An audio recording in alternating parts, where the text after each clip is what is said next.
hello hello नमस्कार sir Bhajap प्रदेश कार्यालय થી વાત કરું છું મારી વાત કરશનજી સાથે થઈ રહી છે જી હા ખેડૂતોને મોંઘવારીમાં તો મારી નાખ્યા છે ખેડૂતોને અત્યારે હાલત કફોડી થઈ ગઈ છે આટલું અતિવૃષ્ટિ થાય માથે માવઠા થાય કમોસમી વરસાદ થાય અને નેતાઓ બધાય ખોટા વાયદા ખોટા વચનો આલી અને દિલાસા આલી વળીને ખેડૂતોને ઉલ્લુ બનાવે આવું શું કામ કરો છો બાપા ખેડૂતો માથે તો આખો દેશ નભે છે કૃષિ પ્રધાન દેશ છે ભારત દેશ કૃષિ પ્રધાન દેશ છે ખેડૂતોની અત્યારે આવી પરિસ્થિતિ ન હોય શું મોદી સાહેબ બોલ્યા હતા કે પહેલી મીટિંગમાં ખેડૂતોનો દેવું માફ કર્યો હજી સુધી તો કોઈ કોઠાઈ કર્યો નથી અને પાછા હજી ઉપરથી ફોન કરીને તમે આવું કરો છો હવે અમારે ફરિયાદ કરવી પડશે મોદી સાહેબ ઉપર તમામ ગુજરાતના ખેડૂતોને અને દેશના ખેડૂતોને આંદોલન કરવા પડે છે આ નથી જાણતા બધા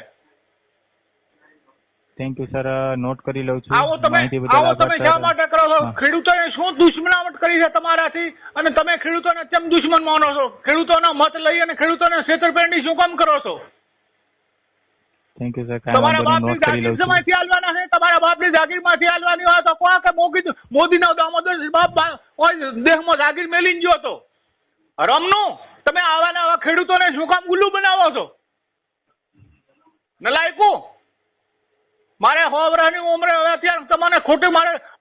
કેવું પડે છે તમને શરમ આપી દઉં ઉપરથી આમાં તમે 2000 રૂપિયામાં લાચાર કરો છો ખેડૂતોને નથી જોઈતા અમારે તમારા 2000 રૂપિયા સર નોટ કરી સંભળાવી દેજો તમારા મોદીને સંભળાવી દેજો આ બનાસકાંઠામાંથી ડોહો કહીએ બોલતો હતો આ તમારું રેકોર્ડિંગ હું કરું છું ને તમારું રેકોર્ડિંગ મોદી સુધી પહોંચાડજો મને ફાંસીએ ચડાવવો હોય તો કાલ ચડાવતા હોય તો આજ ચડાવી દેજો મારે મરવું છે પણ ખેડૂતો માટે મળવું છે ઓકે સર કાંઈ વાંધો નહીં તમારે શરમ આપી દો તમે આજથી ફોન કરવાનું બંધ કરી ખેડૂતોને છેતરવાનું બંધ કરો નકા હવે તમારા પાસે સુપ્રીમ કોર્ટ સુધી જવું પડશે ને તો જાય અમે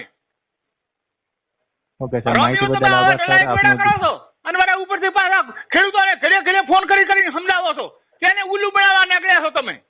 માદર ઠોકું બસ સર હવે નો બોલતા આગળ શું બધો તમારા બાપના ઘરથી તમે લઈને આવ્યા છો ભાજપ વાળા બધાએ તે તમે 205 લાખ રૂપિયા 205 લાખ કરોડ રૂપિયા તો દેશમાં દેવું ખોચું છે આપણું